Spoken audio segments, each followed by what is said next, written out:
టీ10 UPSC chairman Manoj Soni రాజీనామా చేశారు. వ్యక్తిగత కారణాల వల్లే తప్పుకుంటున్నట్లు ఆయన తెలిపారు. మనోజ్ సోని రాజీనామాకు కారణమేమిటన్నది తెలియరాలేదు. 2029 వరకు సోని ఆ పదవిలో కొనసాగాల్సి ఉన్నప్పటికీ ఇంతలోనే తప్పుకోవడం పలు అనుమానాలకు తావిస్తోంది. 2017 నుంచి యూపీఎస్సీలో సోని సభ్యుడిగా ఉన్నారు. 2023 మే 16న యూపీఎస్సీ చైర్మన్ గా బాధ్యతలు చేపట్టారు. సోని రాజీనామాకు ట్రైనీ ఐఏఎస్ పూజా కేత్కర్ వివాదంతో ఎలాంటి సంబంధం లేదని అధికారులు చెబుతున్నారు. సోని యూపీఎస్సీ బాధ్యతలు చేపట్టడానికి ముందు 3 సార్లు వైస్ ఛాన్సలర్ గా పనిచేశారు. డాక్టర్ అంబేద్కర్ ఓపెన్ యూనివర్సిటీలో 2 సార్లు, బరోడాలోని మహారాజా సయాజీరావు యూనివర్సిటీకి ఒకసారి వైస్ ఛాన్సలర్ గా పనిచేశారు. ట్రైనీ ఐఏఎస్ పూజా కేత్కర్ వివాదం నడుస్తున్నప్పుడే యూపీఎస్సీ చైర్మన్ మనోజ్ సోని రాజీనామా చేశారు. ఈ విషయంపై కాంగ్రెస్ పార్టీ అధ్యక్షుడు మల్లికార్జున ఖర్గే మోడీ నేతృత్వంలోని ఎన్డీఏ సంకీర్ణ ప్రభుత్వంపై మండిపడ్డారు. బీజేపీ, ఆర్ఎస్ఎస్ లు రాజ్యాంగ సంస్థల్ని సంస్థాగతంగా క్రమ పద్ధతిలో స్వాధీనం చేసుకునేందుకు పాలు పంచుకుంటున్నాయని ఆయన ఆరోపించారు. అయితే యూపీఎస్సీతో పాటు అనేక కుంభకోణాలు జాతీయ ఆందోళనకు కారణమవుతున్నాయని ఆయన మండిపడ్డారు. ఈ మేరకు ఆయన సామాజిక మాధ్యమం ఎక్స్ పోస్ట్ లో పేర్కొన్నారు.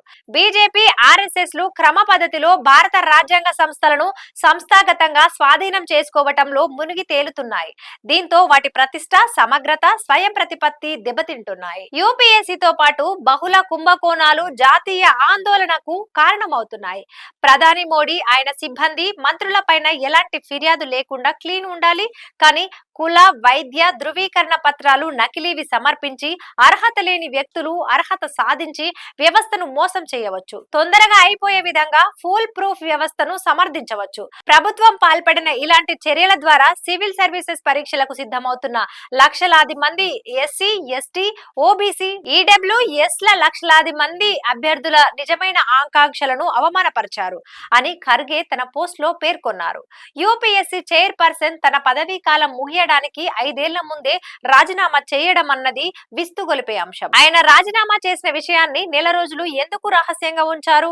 అనేక కుంభకోణాలకు ఈయన రాజీనామాకు ఏమైనా సంబంధం ఉందా? మోడీకి ఎంతో ప్రియమైన ఈ నీలికల్ల రత్నము గుజరాత్ నుంచి తీసుకొచ్చి మరి యూపీఎస్సీ చైర్మన్ గా పదోన్నతి పొందింది అని ఆయన విమర్శించారు. సర్దార్ వల్లభాయ్ పటేల్ జీ సివిల్ సర్వెంట్లను స్టీల్ ఫ్రేమ్ ఆఫ్ ఇండియాగా పేర్కొన్నారు.